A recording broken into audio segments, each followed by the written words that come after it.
दोस्तों, आप सभी का रामनाथ कोचिंग में बहुत बहुत स्वागत है। आइए दोस्तों, आज हम करंट अफेयर लेकर आए हैं, बट उसके पहले एक मोटिवेशन क्लास लेकर आए हैं। मोटिवेशन देखते हैं, उसके बाद हम करंट अफेयर पे चलते हैं। सब देखिए, सब लोग, जो मुस्कुरा रहा है उसे दर्द ने पाला होगा, जो मुस्कुरा रहा है उसे दर्द ने पाला होगा, जो चल रहा है उसके पाँव में छाला होगा, बिना संघर्ष के इंसान चमक नहीं सकता, जो चलेगा उसी दिए में तो उजाला होगा। देखिए दोस्तों, हमें अपने जीवन जीने के लिए सबसे पहले संघर्ष करना पड़ता है, और उसके बाद जो कर्म और संघर्ष हम करेंगे उसी से सफल होंगे। कोई अगर सोचता रहा है कि भगवान भी उसी का साथ देता जो कर्म करता है।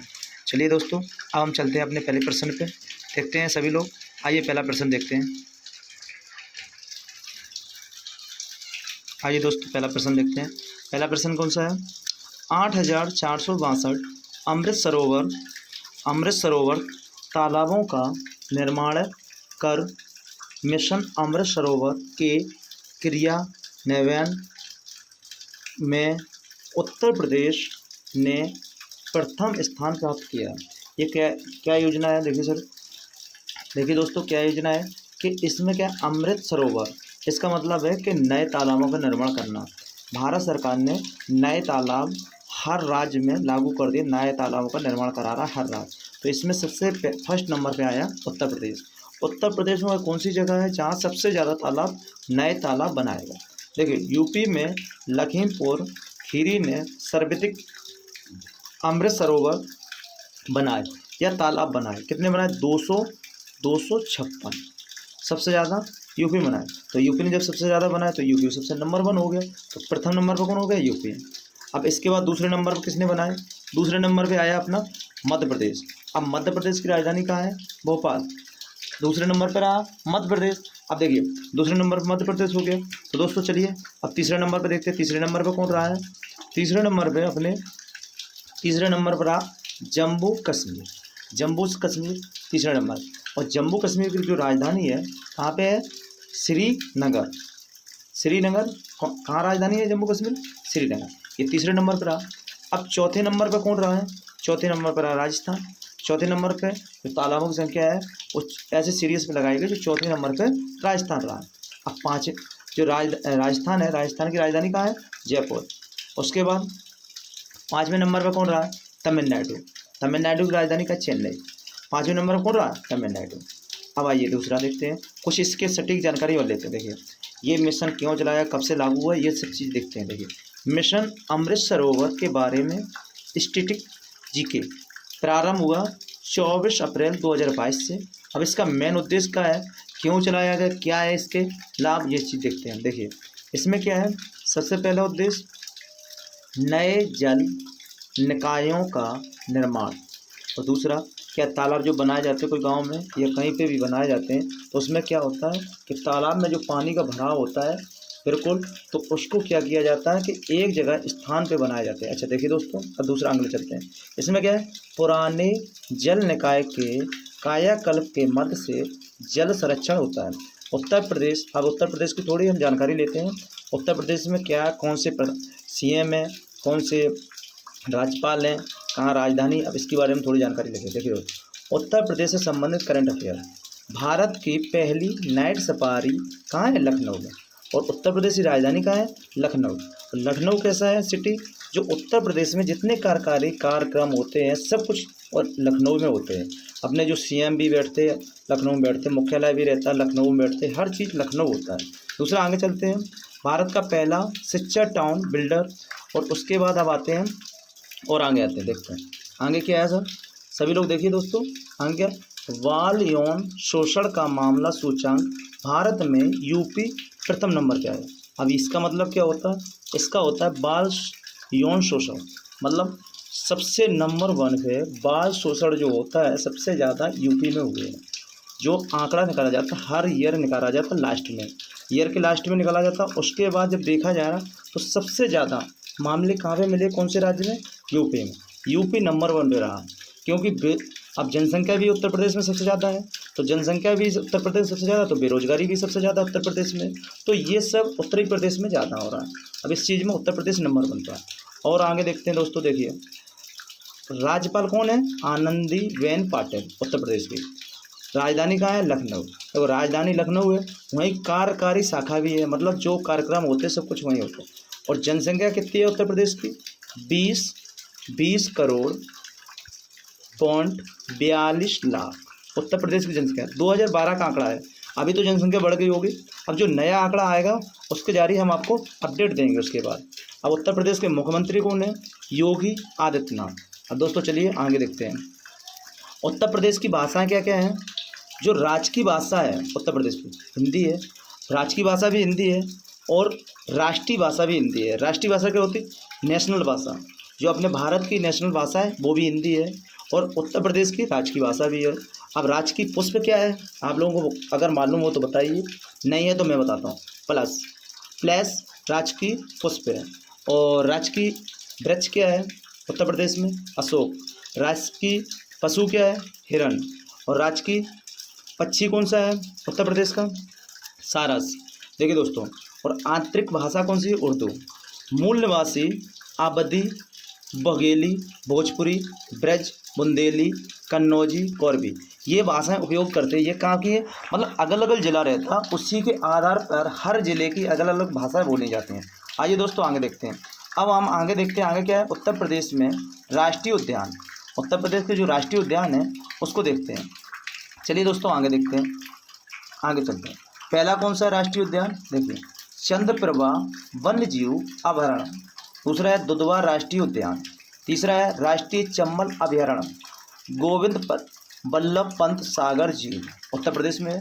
काशी विश्वनाथ मंदिर उत्तर प्रदेश में है। और आगे चलते हैं दोस्तों, आगे देखते हैं, आगे देखते हैं दोस्तों। अगला प्रश्न पे आते हैं। देखिए अगला प्रश्न क्या है? तमिलनाडु सरकार ने 15 सितंबर को सरकारी स्कूल के लिए मुफ्त नाश्ता योजना की घोषणा की। मतलब जो मिड डे मील है, अब तमिलनाडु सरकार भी इसको लागू करती है। कब से किया? 15 सितंबर 2022 से। अब इसमें क्या होगा? मुफ्त नाश्ता योजना कक्षा 1 से 5 तक के 1 लाख से अधिक छात्रों को लाभ होगा। और इसकी अब थोड़ी इसकी जानकारी लेते हैं। तमिलनाडु के राज्यपाल को है RN रवि और राजधानी कहाँ है? चेन्नई। तमिलनाडु की राजधानी कहाँ है? चेन्नई। अब आगे चलते हैं, आगे देखिए दोस्तों। तमिलनाडु के जो मुख्यमंत्री हैं कौन है? MK Stalin. जनसंख्या यहाँ कितनी है तमिलनाडु की? जनसंख्या तमिलनाडु की 6.79 करोड़, मतलब 6 करोड़ 79 लाख। 2012 का आंकड़ा चल रहा है। अब 2012 का आंकड़ा ये चल रहा है क्योंकि 10 साल बाद जनसंख्या गणना होती है। अब इसमें जो आंकड़ा नया आएगा वो आंकड़ा 2021 का आने वाला है, अभी लागू नहीं हुआ, आंकड़ा हो चुका है। और जनसंख्या का जब आंकड़ा नया आएगा तो उसके बाद हम आपको बताएंगे। अब भाषा कौन सी है? यहाँ पर तमिल बोली जाती है। नृत्य कौन सा है? भरतनाट्यम। और यहाँ पे मंदिर कौन से है? मीनाक्षी अम्मन मंदिर। और दूसरा मंदिर कौन है? बृहदेश्वर मंदिर। आगे चलिए दोस्तों, आगे देखते हैं, आगे क्या है? महाबलीपुरम में स्मारकों का समूह, यहाँ पे सबसे ज़्यादा स्मारक हैं। दूसरा, राष्ट्रीय उद्यान में वन्य जीव अभयारण्य है और अन्नामलाई टाइगर रिजर्व। दूसरा, कोडानाइकलन नाल झील, अग्नार अन्ना जुलास्टी पार्क है यहाँ पे। अगले चलिए दोस्तों, अगले देखते हैं, अगला देखते हैं। पाइकारा झरने, गिंडी राष्ट्रीय उद्यान, महाबलीपुरम में स्मारकों का समूह है। यहाँ पे स्मारक बहुत ज़्यादा है, उसी को जो चीज़ कहीं ज़्यादा होती है, अधिक होती है, उसको हम क्या बोलते हैं? वहाँ का समूह हो जाता है। जैसे कोई चीज़ ऐसी ऐसी शैली है, अधिक है, तो उसका क्या होता है? एक समूह बन जाता है, उसी को बोलते हैं। वेदांतल पक्षी अभयारण्य। आगे चलते हैं दोस्तों, अगले प्रश्न से। देखिए अगला प्रश्न, अगला का भारतीय कृषि अनुसंधान परिषद ICAR फसल सुधार के लिए तेज़ी से प्रजनन को बढ़ावा देना, मतलब तेज़ी से कोई फसल को बढ़ाना या तेज़ी से उत्पादन करना, उसी को कहते हैं। ये योजना सरकार द्वारा लाई गई। अब इसके थोड़ा सटीक जानकारी लेते हैं। क्या है? के लिए हैकथॉन 3.0 कीर्तन की मेजबानी कर रहे हैं। उद्देश्य क्या है इसका? मेन कारण क्या है? क्यों कर रहे हैं? अब उसके बारे में थोड़ी जानकारी लेंगे। फसल को क्षेत्र को बढ़ावा देकर वंचित तत्काल परिणाम पृथक्करणों में मदद करना, मतलब जो ज़मीन ऊसरा पड़ी हुई है या जो ज़मीन में पैदावारी कम हो रही है, कुछ फसलों में जो कीड़ा मकोड़ा लग जाते हैं, उनको फसलों को कैसे बढ़ाया, उसी के बारे में जानकारी देंगे। जब फसल बढ़ेगी, ये चीज़ बढ़ाएगी, तो रोज़गार भी बढ़ाएंगे, इससे रोज़गार भी बढ़ेंगे, उद्यमिता बढ़ेंगे, नवाचार बढ़ेंगे और समस्याओं को सुलझाने का कौशल एक प्लेटफॉर्म स्थान चालू किया गया। दूसरा देखते हैं, देखिए दोस्तों आगे क्या है, एसोसिएशन के साथ राष्ट्रीय कृषि शिक्षा परियोजना और फसल विज्ञान प्रवाह। अब इसके स्ट्रेटेजी के बारे में जानते हैं। भारत में कृषि शिक्षा अनुसंधान के समन्वयन के लिए जिम्मेदार एवं संघ निकाय केंद्रीय कृषि मंत्री इसके अध्यक्ष के रूप में कार्य करते हैं। अब इसके मंत्री कौन है, कृषि मंत्री कौन है, श्री नरेंद्र सिंह तोमर कृषि मंत्री है। अब इसकी मेजबानी कौन कर रहा है, अब उसको भी देखते हैं ना। या निर्देशांक कौन से हैं, निर्देशांक इसके हिमांशु पाठक। अब ये लागू कब किया गया था, ये कब से चालू हुआ था, कृषि को इतना महत्व दिया गया, इसको स्थापित किया गया था 16 जुलाई 1929 को ये लागू किया गया था।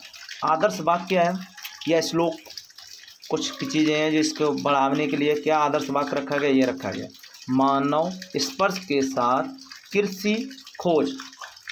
क्योंकि समस्या होती थी उस समय क्या थी कि खान पीन की बहुत ज़्यादा समस्या थी, इसी को कृषि को उद्योग को बढ़ाने के लिए ये योजना लागू की गई थी।